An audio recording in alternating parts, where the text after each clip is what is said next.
જય સિયારામ મિત્રો, કેમ છો બધા મજામાં ને? ફરી પાછું સ્વાગત છે તમારી યુટ્યુબ ચેનલ પાવન ધ શ્લોકની અંદર. આજનો મિત્રો આપણો વિડીયો કે જે તમારા જીવનની અંદર ગમે ત્યારે આપણે કોઈ નિર્ણય આવે કે જે નિર્ણય લેતી વખતે અને કેવી બૌદ્ધ વાર્તા કે જે તમારા જીવનની અંદર આગળના સમયની અંદર કાં તો અત્યારે જે તમારી યુવા પેઢી કે જેમને અત્યારે જે કામમાં લાગી એવો હું પ્રસંગ લઈને આવ્યો છું આજે. મિત્રો, મહાભારત કે જે મહાભારત એ યુદ્ધ રચાણું એટલે લોકોને આપણે બધા એમ જ સમજવી કે ઘરની અંદર હોય તો ઘરની અંદર આપણે ભાગવત અથવા તો રામાયણ યોજન કરવી, પણ જે મહાભારતની અંદર લોકો એમ કે મહાભારત હું વાંચું. જે મહાભારતની અંદર જે પ્રસંગો છે ને કે જે ખૂબ જ પ્રેરણાત્મક છે. એકવાર આપણે શાંત જગ્યાએ કાં તો અથવા એ જે પ્રસંગ છે એમને એકદમ ધ્યાન લગાડીને સમજે તો એ પ્રસંગ જીવનની અંદર એટલો અંદર ઉતરે અને આપણું જે જીવન સારું થાય ને એ હું તમને કહું ને તો વાત જવા દો, એ એટલું આપણું જીવન સારું થાય મહાભારતના પ્રસંગોથી. અને હવે આજે હું તમારી સમક્ષ છે ને એક નંબર પ્રસંગ લઈને આવ્યો છું. જેમ કે આજનો પ્રસંગ રહે છે અર્જુન અને જ્યારે દુર્યોધન કે જે બે વચ્ચે બે બે ઓપ્શન હોય, એ બે ઓપ્શનમાંથી એમને એક નિર્ણય કરવાનો હોય છે. એટલે આપણે ખબર જ હોય કે જીવનની અંદર ગમે ત્યારે બે આપણે ઉપર ઓપ્શન હોય, એક બે ઓપ્શનમાંથી એક ઓપ્શન આપણે સિલેક્ટ કરવાનો, સમય ખૂબ જ ઓછો છે અને આપણે એનો જવાબ દેવાનો છે. એટલે માટે અત્યારે જો હું તમને વાત કરું છું કે જ્યારે યુદ્ધ થવાનું હોય છે કે પાંડવો અને કૌરવ વચ્ચે, ત્યારે એ સહાયતા માટે શ્રી કૃષ્ણ ભગવાન પાસે જાય છે. ત્યારે બંનેને જવાનું, જે પહેલા જાય ને એમને પહેલા ઓપ્શન સિલેક્ટ કરવાનો મોકો મળે. તે દુર્યોધન અને અર્જુન બે જાય છે. તો પેલા દુર્યોધન પોગે છે ત્યારે ત્યાં કૃષ્ણ ભગવાન હોય. કૃષ્ણ ભગવાન પૂછે છે, બોલ તારા નારાયણી સેના જોઈએ છે કે હું? ત્યારે દુર્યોધન પેલા વિચાર કરે છે. ત્યારે કૃષ્ણ ભગવાન પાછી એક શરત મૂકે છે, હું જે લોકો મને એના પક્ષની અંદર સિલેક્ટ કરશે ને, એટલે હું એની અંદરથી યુદ્ધની અંદર હું ભાગ જ નથી લેવાનો, હું એક રથનો સારથી તરીકે આવીશ. ત્યારે દુર્યોધનને એમ હતું કે મારે સેનાની જરૂર છે, સારથીની તો મારે જરૂર જ નથી. સારથી તો અમારી પાસે અઢળક છે, અમારે જરૂર છે ત્યારે સેનાની. અને નારાયણી સેના તે સમયની હંધાઈથી મોટામાં મોટી સેના, અને એ સેના એવી સેના હતી ને કે જે એની અંદર કોઈ દીનો પરાજય જ નથી જો, આખી જે મહાભારત હતી અંદર કોઈ દીનો પરાજય નથી જો ને એવી નારાયણી સેના. ત્યારે દુર્યોધન વિચાર કરે છે અને એમ કહે છે, મારે આ છલિયાની શું જરૂર, મારે તો નારાયણી સેનાની જ જરૂર છે.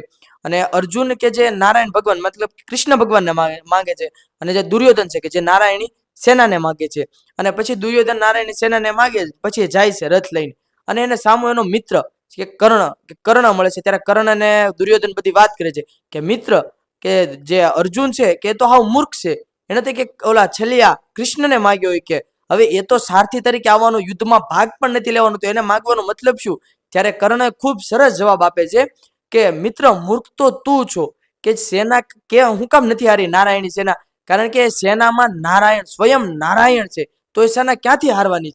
એ નારાયણની સેના જ શું કામની કે જેમાં સ્વયં નારાયણ જ ન હોય. અને મિત્રો, આ ખાસ છે કે જે વિડીયો છે ને એ આપની યુવા પેઢી માટે છે, કેમ કે એમની સમક્ષ કે જે અવારનવાર આ ઘટના આવી બનતી હોય, બે ઓપ્શન હોય, બે ઓપ્શનમાંથી એક ઓપ્શન કે જે ટૂંક સમયની અંદર જ સિલેક્ટ કરી નાખવાનો, એ ઓપ્શન એની આખી જિંદગી તે બદલી નાખે છે. મતલબ કે અત્યારના સમયની અંદર જોવો ને તો 12 પૂરું થાય ને 10 પૂરું થાય પછી એની પાસે 2 થી 3 ઓપ્શન આવે છે.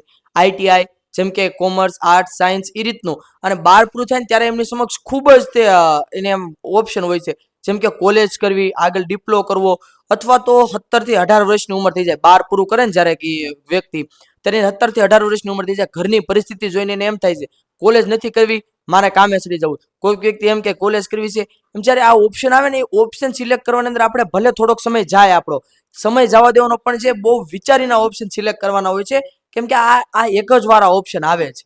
પછી એ ઓપ્શન આપણને આગળ જઈને આપણે પસ્તાવો કરે ને એવા ઓપ્શન ન હોવા જોઈએ. આપણે જ્યારે ઓપ્શન સિલેક્ટ કરવી ને ત્યારે બહુ વિચારીને અને બહુ સમજીને ઓપ્શન સિલેક્ટ કરવાના. અને મિત્રો, તમને જો આવી મારી અવનવી માહિતીવાળા વિડીયો પસંદ આવતા હોય ને, તો એકવાર વિડીયોની અંદર કોમેન્ટ કરી દેજો કે તમને મહાભારતની અંદર કયું પાત્ર પસંદ આવે છે, અને જે પાત્ર પસંદ આવતું હોય ને તે શા કારણે પસંદ આવે છે, એકવાર અવશ્યથી કોમેન્ટની અંદર જણાવી દેજો.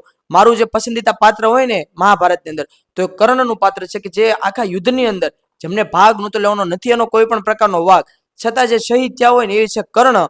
એટલે મતલબ તમને જે પાત્ર ગમતું હોય ને શા કારણે ગમતું હોય ને એકવાર કોમેન્ટની અંદર અવશ્યથી જણાવી દેજો. અને બીજા તમારે એક પણ પ્રસંગના વિડીયો જોતા હોય તો પણ કોમેન્ટની અંદર જણાવી દેજો.